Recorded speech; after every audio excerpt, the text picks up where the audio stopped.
Эта Мася так балдеет.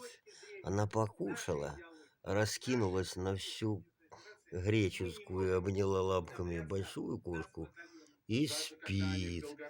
Ну, Масика, конечно, прикольная кошка, да, еще и зевает. А Масика? Масика. Хорошая кошка Масика. Хорошая. Кис-кис-кис, Масика-то. Масика. Вот. Вот так.